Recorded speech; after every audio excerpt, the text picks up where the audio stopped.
उन्नाव दुष्कर्म मामले में दोषी ठहराए गए पूर्व भाजपा विधायक कुलदीप सिंह सेंगर की जमानत को लेकर दिल्ली हाई कोर्ट के फैसले पर सुप्रीम कोर्ट ने रोक लगा दी है। साथ ही सीबीआई की याचिका पर कुलदीप सेंगर को नोटिस भी जारी किया है। सुप्रीम कोर्ट के फैसले के बाद पीड़ित परिवार ने खुशी जताई है।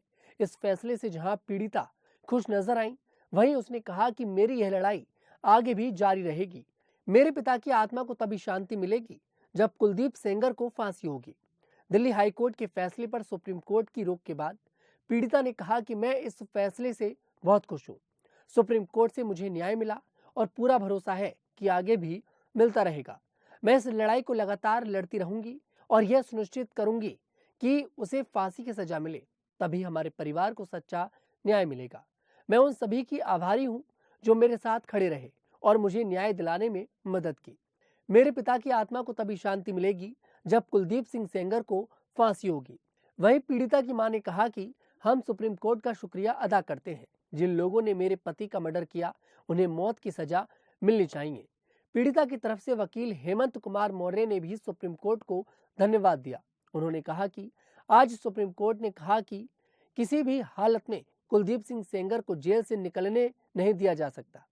पीड़ित परिवार को अब भी धमकी मिल रही है, लेकिन उन्हें न्यायपालिका पर भरोसा है। सोशल एक्टिविस्ट योगिता भयाना ने कहा कि सुप्रीम कोर्ट ने कहा था कि पहली नजर में वे कार्रवाई करने के लिए तैयार हैं और मौखिक रूप से उन्होंने इसका संकेत दिया था। अब उन्होंने आधिकारिक तौर पर कुलदीप की जमानत पर रोक लगाने का आदेश दिया है। उन्होंने पीड़िता से भी दखल देने और अपनी याचिका दायर करने के लिए कहा है। मामले में आज सीबीआई की ओर से दिल्ली हाई कोर्ट के जमानत आदेश के खिलाफ दायर याचिका पर सुप्रीम कोर्ट में सुनवाई हुई। इस मामले में दोनों पक्षों की दलीलें सुनने के बाद सुप्रीम कोर्ट ने सेंगर की जमानत पर रोक लगाने का आदेश दिया। इसके साथ ही सुप्रीम कोर्ट ने सीबीआई की याचिका पर कुलदीप सेंगर को नोटिस भी जारी किया है। गौरतलब है कि सीबीआई ने दिल्ली हाई कोर्ट के उस फैसले को सुप्रीम कोर्ट में चुनौती दी है जिसमें हाई कोर्ट ने पूर्व विधायक कुलदीप सिंह सेंगर को जमानत दे दी थी, साथ ही सजा पर भी रोक लगा दी थी। सीबीआई की ओर से एसजी मेहता ने अदालत के समक्ष ट्रायल कोर्ट द्वारा पारित दोष सिद्धि के आदेश को पढ़ते हुए बताया कि अभियुक्त को 15 वर्ष 10 महीने और 13 दिन की सजा दी गई है। उन्होंने कहा कि यह अवधि ट्रायल कोर्ट की तथ्यात्मक निष्कर्षों पर आधारित है। एसजी मेहता ने आगे बताया कि दोष सिद्धि के खिलाफ अपील लंबित है, लेकिन ट्रायल कोर्ट का यह निष्कर्ष स्पष्ट रूप से रिकॉर्ड पर मौजूद है। उन्होंने आईपीसी की धारा 375 का उल्लेख करते हुए कहा कि अभियुक्त निश्चित रूप से बलात्कार के अपराध में दोषी ठहराया गया है। इसके बाद एसजी मेहता ने संबंधित धाराओं को पढ़कर यह भी स्पष्ट किया कि कानून के तहत न्यूनतम और अधिकतम सजा की अवधि क्या निर्धारित है, जिससे यह साबित होता है कि ट्रायल कोर्ट द्वारा दी गई सजा वैधानिक प्रावधानों के अनुरूप है।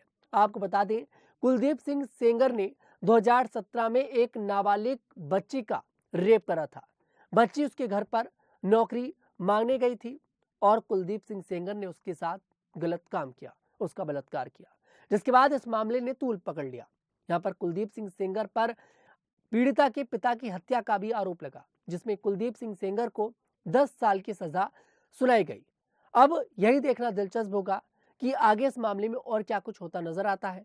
फिलहाल कुलदीप सिंह सेंगर जेल से बाहर नहीं आ पाएगा। सुप्रीम कोर्ट ने कुलदीप सिंह सेंगर की जमानत पर रोक लगा दी है और हाई कोर्ट के उस फैसले को पलट दिया है।